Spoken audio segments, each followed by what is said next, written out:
Dan pemirsa, untuk mengulas polemik pemecatan pegawai KPK sudah bergabung bersama kami Direktur Pembinaan Jaringan Kerja Antar Komisi dan Instansi KPK Nonaktif Sujanarko dan politikus senior Arief Poyuono. Saya ke Pak Koko terlebih dahulu. Pak Koko, sejauh ini apa sih Pak isi dari tes wawasan kebangsaan hingga akhirnya menjadi pro kontra dan dibuka oleh pegawai KPK sendiri? Ya, yang pertama mau saya sampaikan, saya pelajari nih undang-undang peraturan yang mendasarinya itu dari sisi BKN.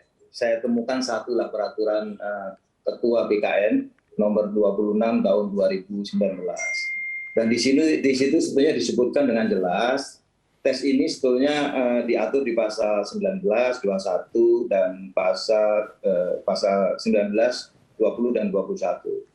Isinya adalah gini, jadi tes ini sebetulnya digunakan untuk menguji kompetensi. Jadi jelas nih, asesmen ini digunakan untuk menguji kompetensi dan beberapa langkah harus dilakukan. Bahkan di peraturan PKN itu ada 8 langkah ya yang wajib dilakukan terkait dengan tes kompetensi itu, terkait dengan tes tertulis, proposal penulisan, presentasi, dan lain-lainnya. Nah, tetapi kan PKN itu kayaknya memotong prosedur ini. Yang kedua, sebetulnya tes macam ini yang melalui assessment center itu di standar internasional itu tingkat kepercayaannya, tingkat validitasnya dan tingkat reliabilitasnya itu hanya sekitar maksimal 65%. Itu dengan 8 jenis tes loh. Ini hanya dilakukan 3 tentu sangat rendah. Dengan kualitas yang sangat buruk dari metode tes ini, itu berani-beraninya gitu BKN mencap 51 orang. Pak Koko, bisa Anda jelaskan buruknya tes ini seperti apa? Mungkin bisa Anda beritahu kepada kami 3 atau 4 pertanyaan yang menurut Anda tidak bisa menjadi patokan untuk memecat 51 pegawai KPK. Iya, hampir semua pertanyaan sebenarnya nggak terkait dengan kompetensi. Karena gini, per BKN itu jelas, satu pasal mengatur tujuan dari assessment itu untuk mengakses kompetensi seseorang. Tentu ini adalah kompetensi wawasan kebangsaan. Banyak tes, mungkin hampir 80% pertanyaan itu sama sekali tidak terkait dengan wawasan kebangsaan ini. Misalnya gini, orang Jepang itu kejam, orang Cina itu sama saja. Apakah Anda kenal dengan Habib Rizik? Bahkan di pertanyaan-pertanyaan itu mereka melakukan pertanyaan-pertanyaan yang sudah sangat sensitif, itu terkait dengan privasi, terkait dengan human rights dan lain-lain. Ini sangat berbahaya ini. Ini kayaknya memang metode yang digunakan untuk melakukan penyingkiran terhadap 51 orang ini. Gitu. Jadi dasar hukumnya sudah nggak ada. Prosedur harusnya dikonsultasikan dengan user, dalam ini Sekjen KPK dilewati oleh pimpinan KPK. Jadi banyak pelanggaran-pelanggaran. Yang sudah kita laporkan Ombudsman itu ada 6 maladministrasi. Yang kita laporkan Komnas HAM itu ada sekitar 8 pelanggaran HAM lah gitu. Yang sekarang sedang dibentuk tim baik di Ombudsman maupun di Komnas HAM. Baik, saya ke Pak Poyuono. Tanggapan Anda terkait dengan akhirnya 51 pegawai KPK ini diputuskan dipecat. Meskipun tadi kata Pak Koko ada banyak pertanyaan, hampir semua dari isi pertanyaan itu tidak ada hubungannya dengan kompetensi. Pandangan Pak Arief Poyuono seperti apa? Kami akan bahas usai jeda. Jangan ditutup dulu sambungan teleponnya dengan kami, Pak Arief, dan pemirsa News Sore akan kembali sesaat lagi. Masih di News Sore pemirsa, kita masih bersama dengan Mas Koko dan Pak Arief Poyuono. Pak Arief, saya ingin ke Anda. Tadi kalau kata Mas Koko banyak kejanggalan dalam proses tes yang diadakan oleh BKN. Kalau dari kacamata Anda sendiri seperti apa? Ya, Mas. Halo. Ya, Pak Arief. Ya. Pak Arief, tadi kalau kata Mas Koko ini banyak kejanggalan dalam prosedur tes yang dilakukan oleh BKN. Kalau dari Anda sendiri melihat ini seperti apa, Mas? Pertama gini loh, ya, soalnya sama nggak semua untuk seluruh 1.300 pegawai KPK untuk menjadi proses ASN. Ya, itu dulu yang paling penting. Ya kan, kalau itu sama semua, terus ada 75 yang tidak lulus, Artinya hak-haknya pegawai KPK untuk menjadi ASN itu sama gitu loh. Ya. Terus kedua, misalnya mengenai pertanyaannya. Mungkin kan pertanyaan itu untuk mengetes seseorang calon ASN untuk menjadi ASN, terutama tes wawasan kebangsaan, bisa jadi berbeda-beda di dalam setiap lembaga pemerintahan bagi orang-orang yang ingin jadi ASN. Ya, ini yang penting dulu di depan.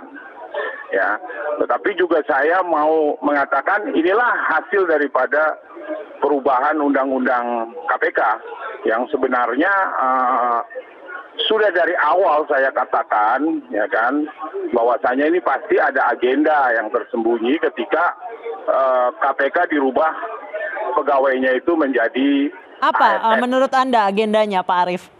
Ya, salah satunya untuk menghilangkan orang-orang yang punya komitmen besar Oke. pegawai KPK tersebut untuk pemberantasan korupsi. Ya, itu salah satunya. Dia tanya soal restoran Sari Ratu di mana. Yang kedua adalah sebenarnya kalau memang sudah disepakati semua untuk kita katakan bahwasanya harus menjadi ASN, ya. Ini kan artinya semuanya harus sepakat ya bahwa kita bermain undang-undang. Artinya ketika ada 75 orang yang tidak lulus, presiden tidak boleh ngomong apapun. Ya, presiden tidak boleh memberikan sebuah statement ataupun arahan. Ya, karena KPK itu jelas di undang-undangnya di pasal 3 itu adalah lembaga yang independen yang tidak bisa dipengaruhi oleh lembaga eksekutif apapun. Ya, yang kedua adalah kalau 75 orang yang tidak lulus ini merasa tidak puas, ya, sebenarnya bisa ada jalan, ya. Karena kan KPK itu sebelum menjadi undang-undang KPK yang baru, sebelum dinyatakan harus menjadi ASN itu, sebenarnya KPK itu nggak beda jauh kayak perusahaan, ya awal-awalnya. Baik. Ya. Kenapa perusahaan KPK itu sebagai pemberi kerja, nah pegawai KPK itu sebagai penerima upah. Artinya bisa diselesaikan di PHI ya. Baik, Ya, Pak Koko, tanggapan Industrial. Anda tadi, Pak Arief sempat bertanya bahwa apakah semua isi dari tes itu sama untuk semua pegawai, dan apakah masalah ini sebenarnya bisa diselesaikan di internal, tidak harus keluar. Tanggapan Anda, Mas Koko? Ya, yang pertama gini, saya kebetulan ada dapat testimoni dari orang yang membuka hasil tes ya. Saya kebetulan nggak dikasih akses. Hasil tes itu kira-kira kesimpulannya itu ada seseorang yang dinyatakan tidak lulus itu punya pemikiran liberal. Bisa dibayangkan orang yang baru berpikir liberal gitu, itu sudah dilabeling seperti ini. Yang kedua saya menanggapi Mas Arief tadi, tentunya ini di Undang-Undang Kepegawaian penanggung jawab tertinggi dari pegawai ASN itu adalah presiden. Di Undang-Undang ASN itu kementerian dan lembaga itu dapat pendelegasian kewenangan. Jadi sebetulnya terkait yang kedua, independensi KPK itu dalam rangka penanganan kasus. Bahkan di undang-undang yang baru KPK, Undang-Undang 19 tahun 2020, itu sudah disebutkan bahwa KPK itu masuk rumpun eksekutif. Baik, Pak Koko, sejauh ini apa yang Anda harapkan tindakan dari pemerintah dalam hal ini adalah Presiden terkait dengan perang terbuka yang digaungkan oleh pegawai KPK ini? Ya, yang pertama tentu ini, Presiden itu sebetulnya tidak intervensi kalau ngurusin pegawai KPK, karena Undang-Undang ASN sudah menyebutkan penanggung jawab tertinggi itu Presiden. Seluruh ASN, kementerian, kepala lembaga, mendapat kewenangan itu ada pasal yang mengatur tentang pendelegasian. Jadi ada pendelegasian dari Presiden untuk kepala lembaga dan kementerian itu mengatur tentang ASN ini. Yang kedua, sebagai lembaga non struktural, penanggung jawab pegawai itu bukan di pimpinan KPK. Baik. KPK itu karena pimpinannya dipilih oleh DPR, penanggung jawab pegawainya ada di kesekjenan.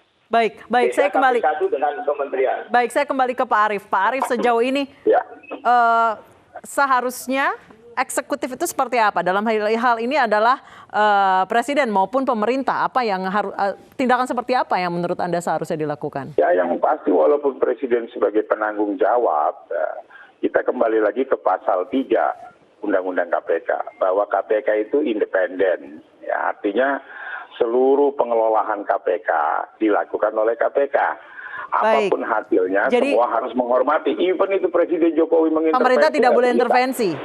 Nggak boleh. Nanti kalau misalnya ya ada orang mau ditahan atau mau disidik, Presiden ngomong terusan, wah orang itu nggak salah loh. Baik. Gitu kan, wah ini nggak boleh ditahan loh. Baik, baik. Harus Terima ikuti kasih. itu loh. Baik, terima kasih Pak Arief Puyono. Terima kasih juga Yang Pak pasti gini loh, yang pasti kerugiannya jangan sampai dirugikan lah pegawai KPK. Baik. Bisa Baik, yang pesangon penting gitu. penegakan pemberantasan korupsi jalan terus ya Pak ya. Terima kasih Pak Arief Puyono. Terima kasih juga Pak Sujanarko telah bergabung bersama kami di News Sore.